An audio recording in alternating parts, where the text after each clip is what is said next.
Fall camp's been really fun. Jumping up to the NCAA really has been eye-opening. It's a lot more competition. I'd say the people have a different mindset than it is down in the NAI. I mean, obviously there's still some ballers down there, but some people really think, oh, this is the end of the road. While there's people up here, everybody over here has big aspirations and stuff like that. So it's nice seeing people have that heart, have that mindset for football still. Questions?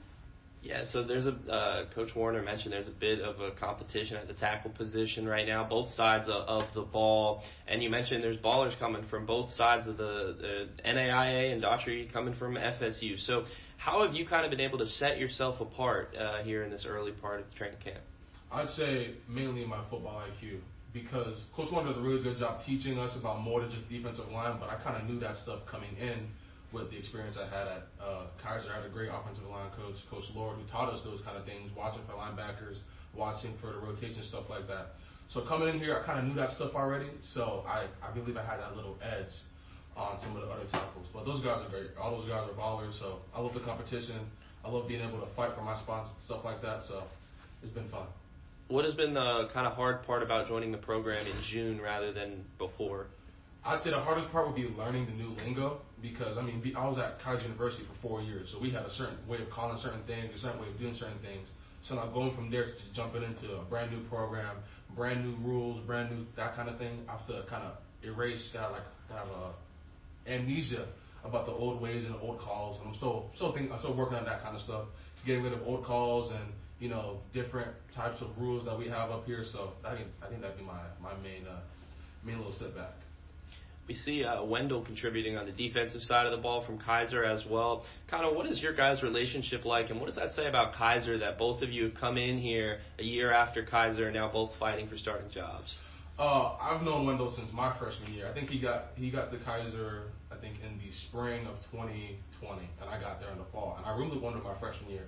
So I've known him all throughout from my freshman up to my senior year. Been playing against him, like during practice at Kaiser for the longest. I know what kind of baller he is. I knew when he told me that he was going to FAU, I'm like, yeah, that guy's gonna go over there and start. So when Wendell got me in connection with people, and then I got over here, me and him said, like, we're gonna make a name for ourselves. We're not gonna let people talk down about the NAI. Like, we're the Kaiser boys. So us representing that, not just Kaiser but the NAI, that you can't sleep on the NAI at all. So me and Wendell being able to just come up here, you know, put ourselves out there, fighting for these starting spots, getting these starting spots, I think it says a lot about not just us, but, you know, the entire NAI in a nutshell. Has there been a difficult part of learning the playbook? It's pretty diverse considering there's all the play action, the power run, and then they send them out wide. Is there any difficult part of it? Honestly, not really. The offense we run here is a lot similar to the offense we ran back at Kaiser. It's just the names, just different names, different nomenclature, stuff like that. So I think just being able to get the names down and understanding, because some players that we have here, we call it the same thing over at Kaiser. So I've got to, you know, forget about what it was over there, remember it over here. But I think that pretty much be it. Yeah. I mean, you can only run the ball a certain kind of way. I mean, so it's just the names. When you were at Kaiser, you guys were fortunate enough to have a local legend in South Florida as your head coach, Mr. Doug Sosha. Can you talk about how he's really impacted? You're smiling already.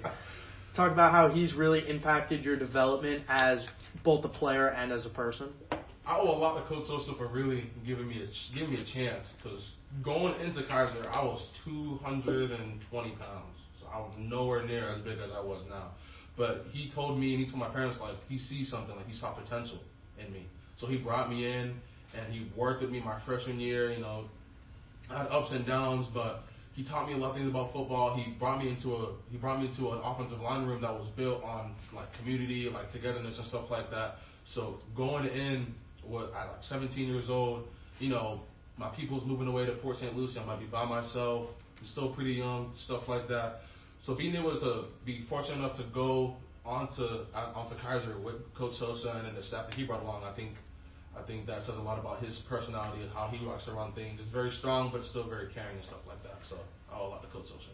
Even though you're a newer member of this team and newer in the locker room, you're still an older veteran, more experienced than a lot of these guys. How have you been able to really impart veteran wisdom on this young core, even though you were really showing up on campus the same time as a bunch of them? I'd say how I try to like give the young guys some info. It's kind of like what I know, what I've been through, like experience stuff. You know, how they feel waking up on a hard day of fall camp. How's it like going after a bad day of practice? How's it like talking to a coach and stuff like that? Taking coaching, you know.